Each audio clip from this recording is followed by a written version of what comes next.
कुशली अणकुशली भितर आज कुशली कारीगर भाव समाज में आज प्रमाण पत्र मिली तेणु जहाँ सब प्रमाण पत्र मिली चाकरी क्षेत्र में निश्चित भाव में चाकरी मिल बोली मुझे शुभकामना कर जो मैंने चाकरी कर सफल हे ना से मुद्रा योजना 20-20 लाख टंका पाइबार व्यवस्था कले निजे कुशली होगा संगे संगे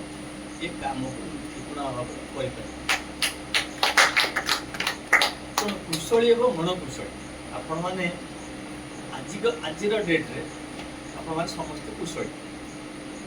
तेणु कुशली भितर आपण मान पाखे जो प्रमाण पत्र आज दिगला से प्रमाण पत्र निश्चित भाव में आपणकर भविष्य काम लगे आशा कर भविष्य उज्ज्वल हो एवं यही प्रमाण पत्र जरिए आप निज निज कर्मभूमि बाछंतु एवं निज निजर व्यवसाय आरंभ करूँ एवं चाकरी जीवन आरंभ करूँ ये मोर वक्तव्य सांग कर